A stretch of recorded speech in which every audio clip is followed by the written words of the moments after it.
Good afternoon, everyone. Today, I'd like to talk to you about testing, giving you an update on where we've been, where we are now, and where we're going.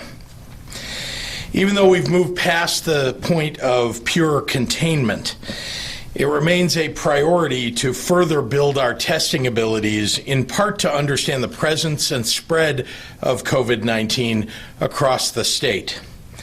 In our last testing announcement on the 24th, we were running about 2,000 tests per day across our 3 state labs, our 4 commercial labs, and our 15 hospital labs. Today, we're now averaging around 4,000 tests per day. And in total, we have now run nearly 28,000 tests here in Illinois, with 30 hospital and clinical laboratories now up and running.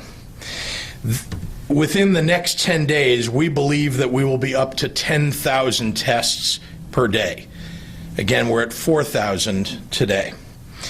That marker, 10,000, is significant because it's the number of tests per day that the scientists and experts tell us that we need to get a truly holistic understanding of the virus in each of our 102 counties. Right now, we're working with roughly the same data that the majority of states are working with.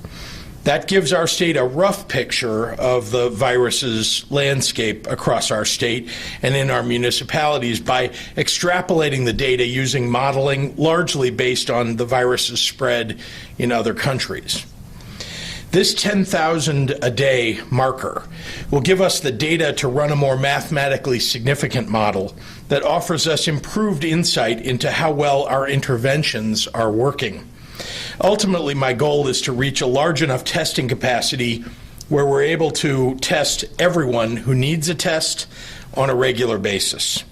But for right now, all of the experts point to 10,000 tests as the standard that we need to achieve.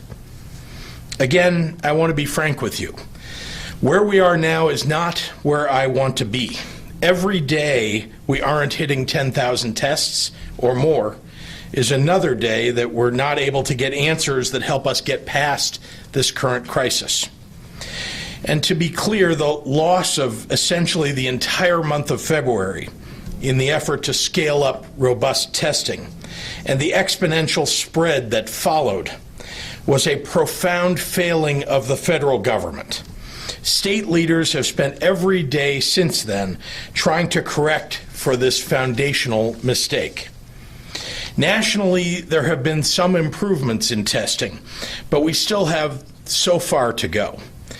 The United States is still trailing other countries in testing on a per capita basis, several times over. In all the states, we are working to fill the gap. But the most frustrating part of this gap is it's not just in the past. The White House has promised millions of tests for weeks now, and they're just not here. To be clear, I also welcome the testing capacity when it actually arrives. But I'm not going to wait on promises from the federal government that may never be fulfilled. We need this testing capacity now. So we're building it ourselves in Illinois. Here's how we're getting there. All 3 of our state labs are running a second shift of technicians to run samples, and we'll be adding a third shift when we can get our hands on an even larger supply of the reagent and viral transport media and other material elements needed beyond the swabs themselves. Second, and this is key, we're acquiring additional laboratory robotics to load our 12 real-time PCR machines at a multi-thousand unit increase in single-day capacity. We're getting our first 2 machines on loan, and we'll have them up and running by Tuesday, and we expect the others later this week. This technology is crucial as it replaces manual loading and shrinks down the bottleneck for results. We're working with the University of Illinois' Discovery Partners Institute to ensure our staffing and logistics reflects this increased capacity, as well as exploring options with the Illinois State Police to utilize their manpower to move materials and equipment to maximize daily capacity at each of our 3 state labs. You also might have heard that Friday, Abbott Laboratories, an Illinois company, announced a portable 5-minute rapid test for COVID-19. That same night, I picked up the phone and I spoke with the president of Abbott and the CEO of Abbott separately to ask that Illinois be first in line.